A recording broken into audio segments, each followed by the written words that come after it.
greatest wasteful spending of taxpayers' money via the government. If you overlay that with mass, uncontrolled, low-skilled, less productive immigration, and then above all of that, you imposed a new umbrella in the last few years of net zero. And the truth is that after the blunder budget last October, all the important statistics are down. GDP is down, job vacancies are up, growth is down, and jobs are down. Confidence is down, investment is down. The only thing that's going up is the wrong bits of data. Public spending, out of control, up. And also, the thing that no one's talking about, the government deficit going up. And one of the reasons is that net zero is without question the greatest act of self-harm ever imposed on a nation by the people in Westminster. It's killing jobs, whether it's in the car industry, whether it's in the oil and gas industry, whether it's in the steel industry, whether it's in the chemicals industry. The truth is that decarbonisation does mean de-industrialisation. And the great lie that's been told is that somehow renewables are cheaper. You don't have to be a rocket scientist to realise that the cost of renewables plus than the cost of backup. It's basic common sense. You see, you have to have the backup because sometimes the wind doesn't blow, and yes, here in the UK, sometimes the sun doesn't shine. And here's the evidence that I'm going to show on the screen and the graph. The first graph shows there, that blue line there, this is from the last sort of 15 to 20 years, that blue line is the increase in renewable energy generating capacity. And the brown sort of reddish line is the growth in our electricity price. And there is a direct link between the growth in the electricity price and the growth in renewable energy generating capacity. That is not a coincidence. That is because of the cost of what I've just said. Renewables plus backup will cost more than backup. And how we wish we had cheap energy like the United States. And if we just move on to the next graph, you can see here, the green line there is the UK electricity price. We used to be pretty close 15 years or so ago to the US price in blue. We've now, our price has soared and the US price has stayed pretty similar because they use their own energy treasure under their feet, their own oil, their own gas, their own shale gas, so they have cheap energy, which means they can be competitive.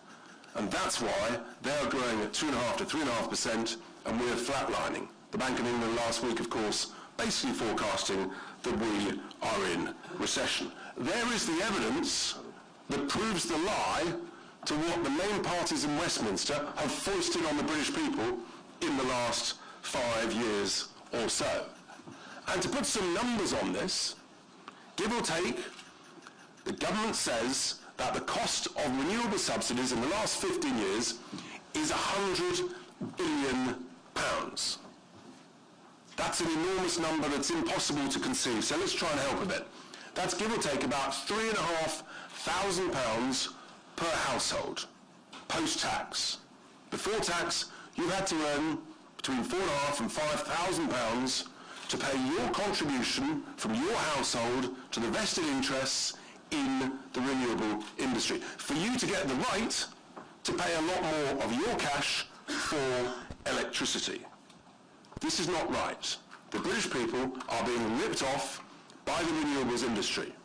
And what we're announcing today is we are serving notice on the renewables industry, on the investors, on the operators, and all the advisors and the lawyers had better take note. We are serving notice that not only do we plan to win the next general election, but when we do,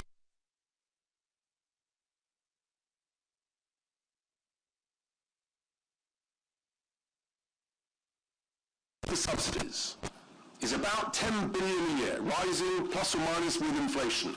Over the next few years, with Ed Miliband's mad plans to increase much more renewables, that cost will go up. We will be looking to recover that cost of the subsidies from the renewables industry via a number of routes. The first one, the key one, is we will impose a windfall tax on the wind, as well as on the solar. And we will do that broadly to recover about the cost of the subsidies, primarily through probably a generation tax based on pounds per megawatt, as well as a special corporation tax rate.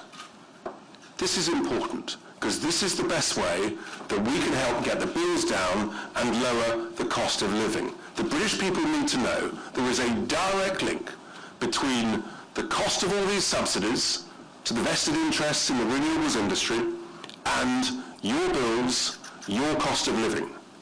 So we will impose a windfall tax, whether it's wind, whether it's solar, whether it's Drax Power Station, which is another massive con and rip-off.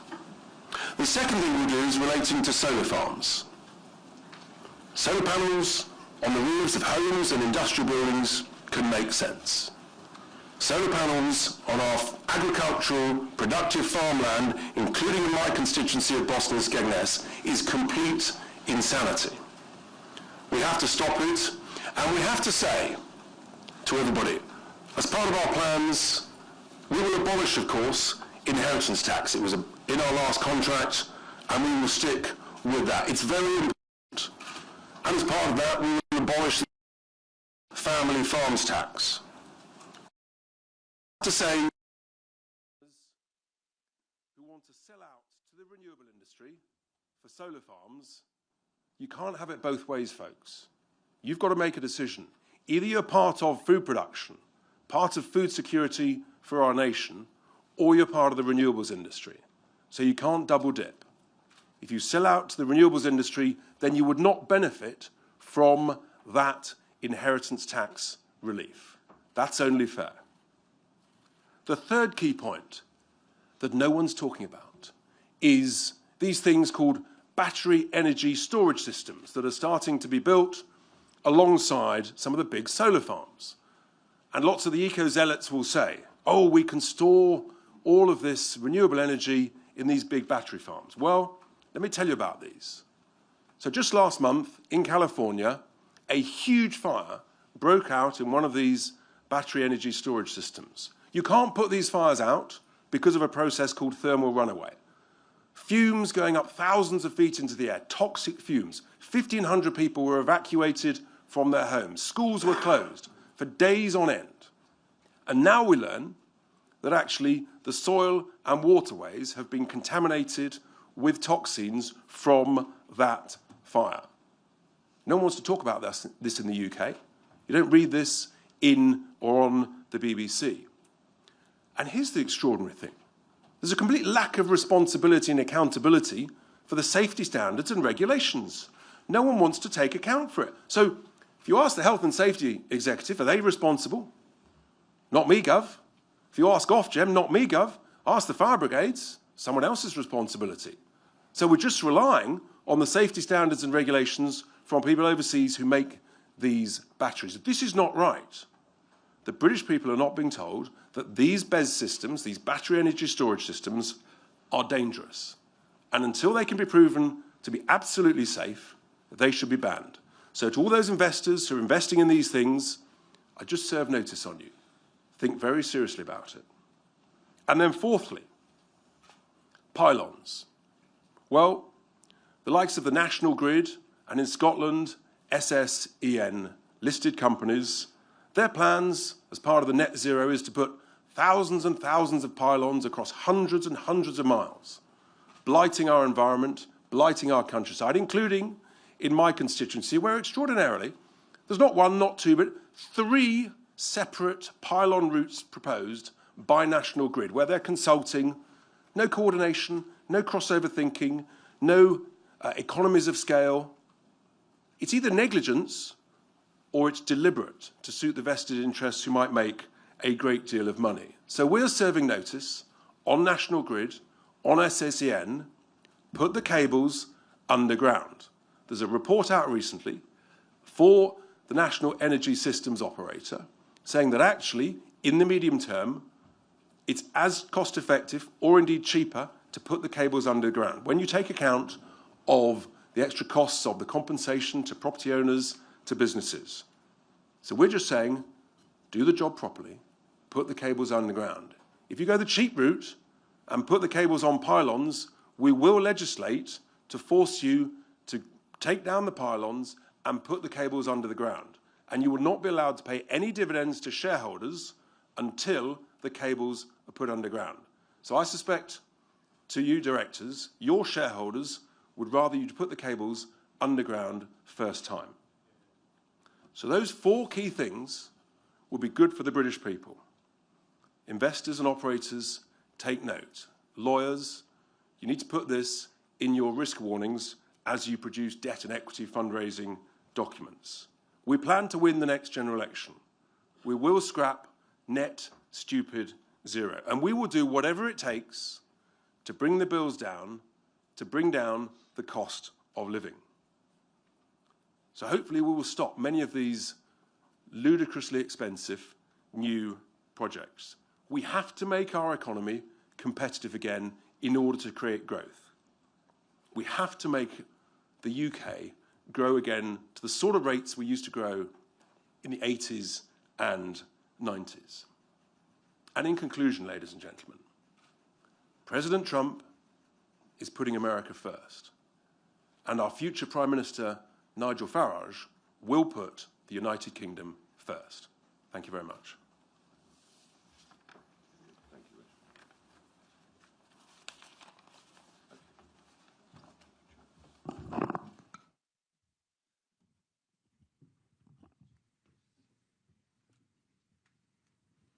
Richard, thank you very much. Okay, we will take questions. Please raise your hands.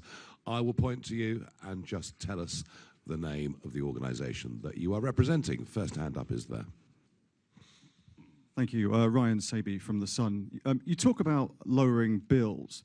Now, is it that bills are going to come down per se, or they're just not going to go up by as much? Can you put an actual target on how much bills will come down? Labour Party, obviously £300 before the last election. What is your policy on that? So I've challenged the Secretary of State for Energy, Mr. Miliband, on this on numerous occasions. They've given up saying when the bills will come down because they won't.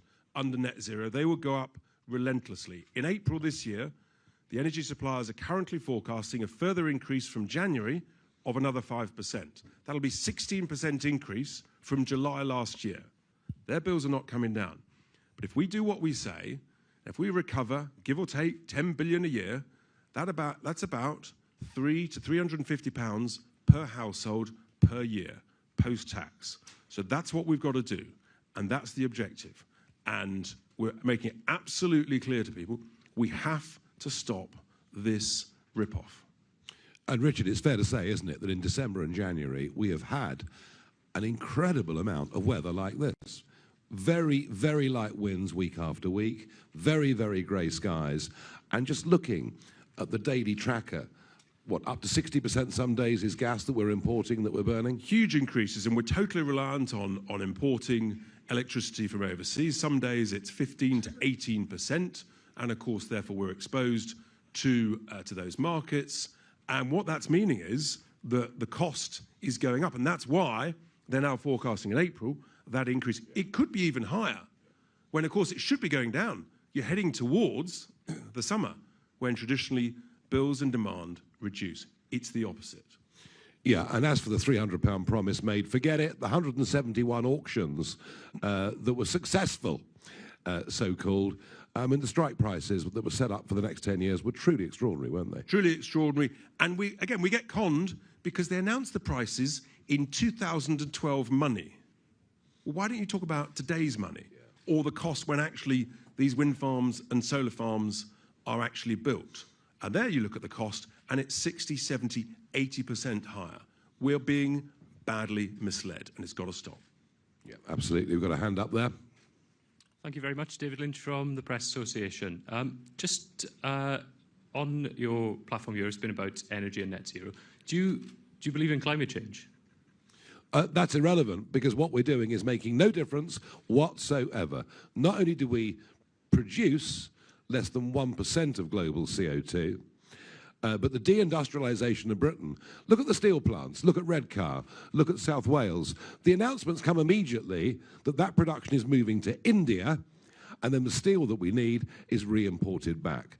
All we are doing is deindustrialising Britain. We are exporting CO2 production. We are making no difference to global CO2 output of any kind at all. Do I believe in climate change? Yes, absolutely. It's happening all the time. It always has been. It always will be. Are our seas warmer now than they were 20 years ago? Yes, they are. How much of that is man? I have no idea. Do I want to live in a cleaner, greener, better world? I've been an environmentalist all my life. I just slightly worry that obsessing about CO2 has made us forget about many other things that have been going wrong in our world. Okay, we got over this side, chaps.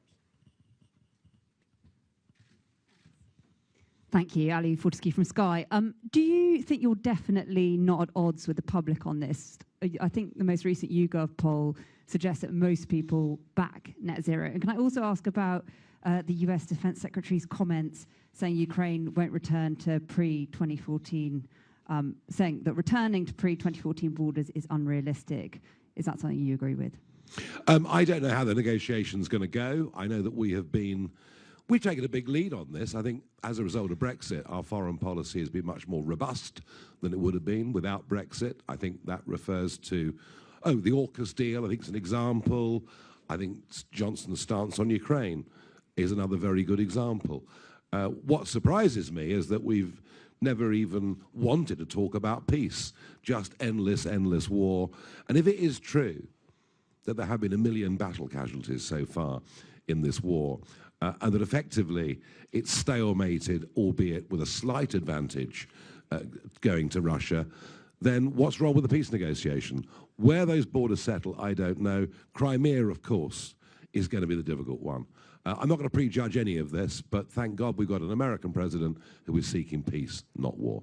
If I just pick up on the first point about the YouGov polls on net zero, ask the right question. Yeah. If you say to people, do you care about the environment in the British countryside? Of course the answer is yes. We all do, as Nigel's just touched on. If you say to people, are you happy to pay an extra £300, £400, £500, £600 per year per bill for net zero, when it'll make no difference to global CO2 emissions, then the answer very quickly changes. And you have to ask yourself one thing. If we were at odds with the British people on this, why are we leading in the national polls?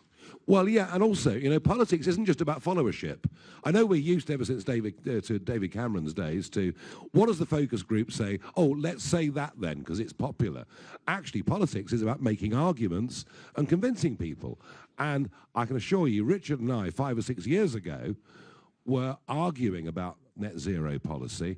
And I tell you what, on those polls at the time, very few people thought we were right.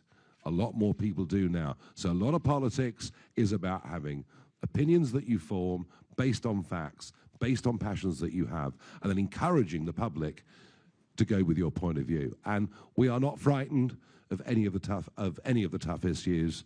And if we have to stand up sometimes for minority opinions, we will do so.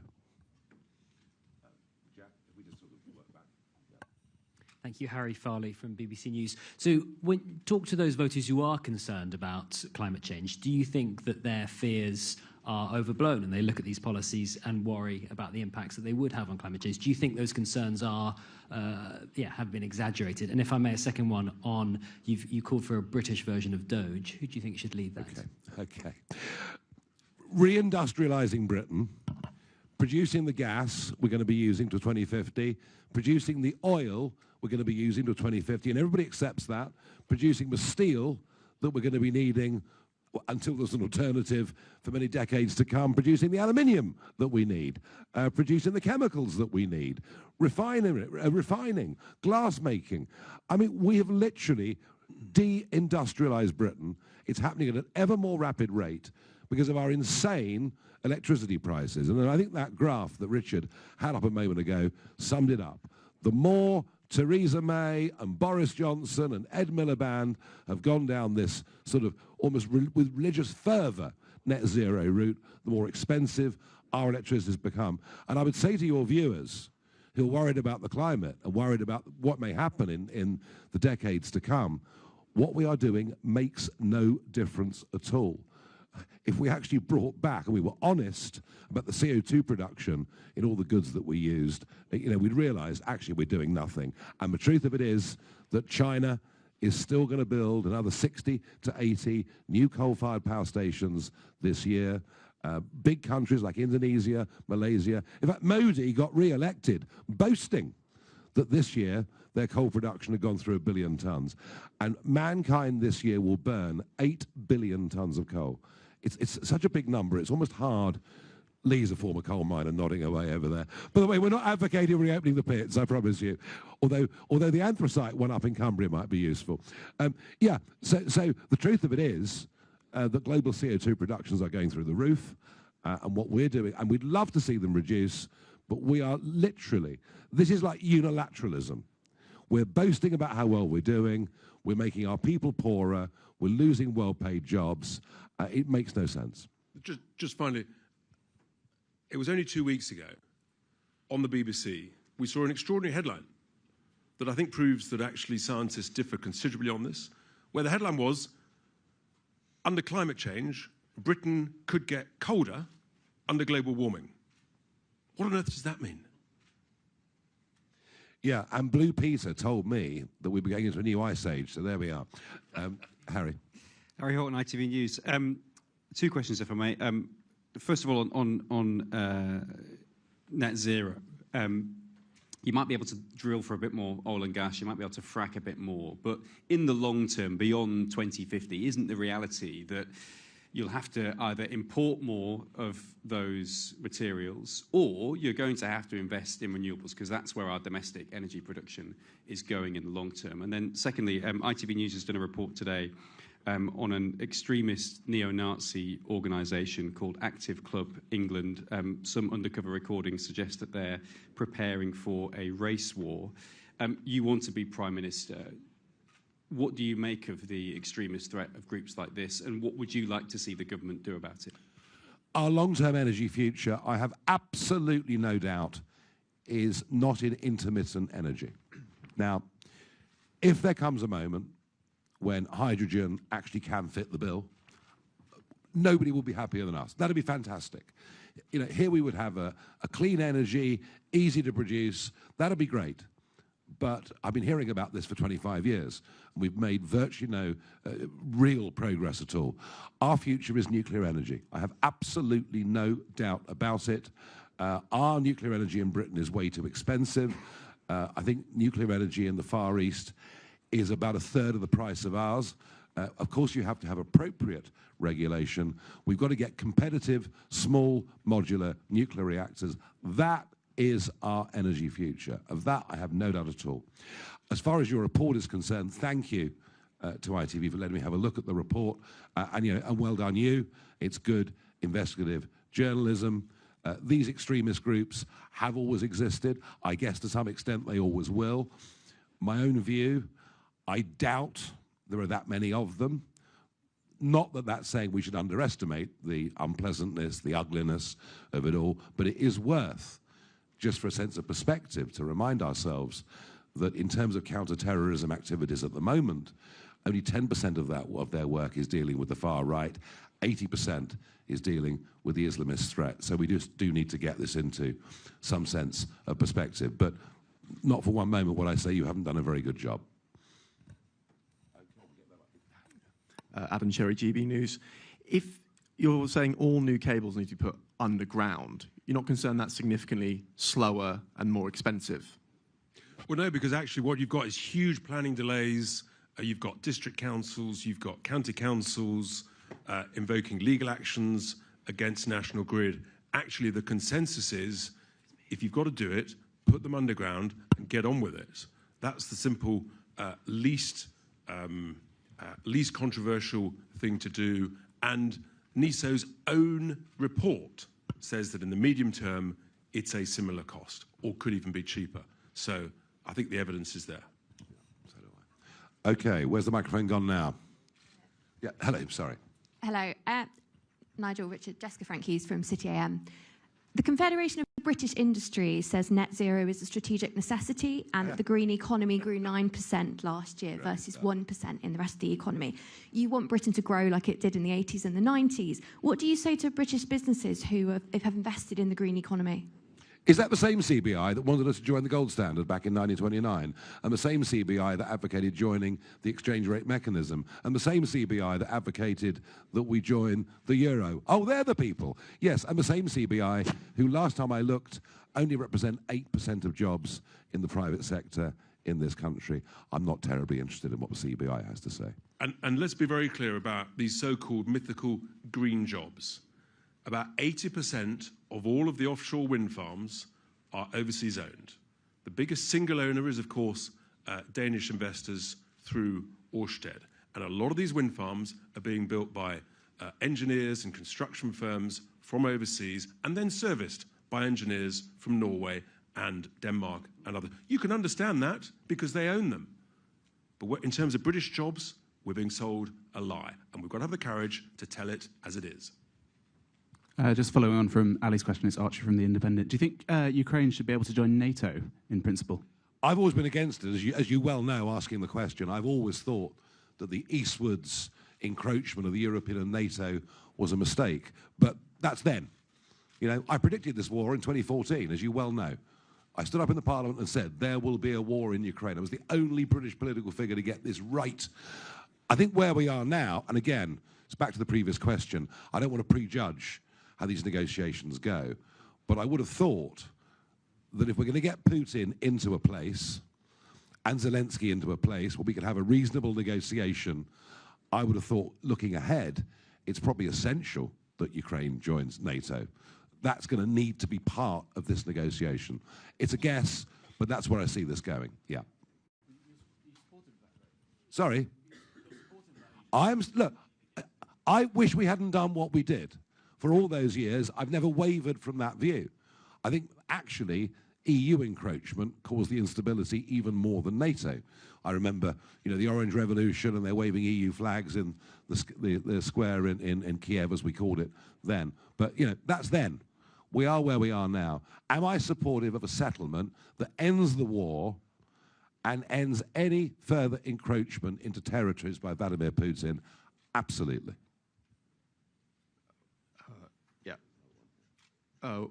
Will Mathis from Bloomberg News. During the presentation, you showed a chart of increasing renewable generation and power prices in the UK. Why did you choose not to include the price of natural gas in that chart, which has been the primary driver of power prices? Really? And what can so why is the price so low in America? Because they extract their own gas and they use their own gas. It's as simple as that. Which was the second graph, as you know. Texas, for example, produces just as much of its electricity from wind as the UK, but they do have much lower natural gas prices. So, which proves the lie that we're told that there's only one international gas price, okay? So there's not. And we've got the courage to tell it as it is and to stop this misinformation permeating from Westminster across the United Kingdom. But yeah, so what will you do to bring down the price of gas in the UK? Very simple. We should be extracting our own energy treasure from under our feet. Oil, gas, shale gas. This is owned by the British taxpayer. Rather than leave it there, any nation, any sensible developed nation that's got energy treasure under its feet is extracting it. And we should do the same. It's grossly negligent to leave that asset in the ground when we own it and we could have cheaper bills, higher growth, more jobs. Okay, we're going to do one more because we really aren't moving on. Where's the... Hi, Nigel. Yes. Mikey Smith from The Mirror. One of your MPs, Rupert Lowe, who I think is the only one who's not here, yesterday in an interview said of Tommy Robinson, I don't know what he's done, I don't know why he's in prison, and also said that he deserves to be given the credit for the things he's done right. Do you agree? Well, everybody deserves to be given the credit for the things they've done right. Was Robinson right to talk about grooming gangs? Of course he was. Should he be in solitary confinement? Of course he should not. Should he be in prison? Well, as far as I understand it, contempt of court is one of those things that you go to prison for. So I think this is the third time he's been in prison for contempt of court. So different people take different views. But I'm very clear where I stand on it, as you well know. Right, okay, we'll do other questions afterwards, one-on-one. Thank you very much indeed, everybody.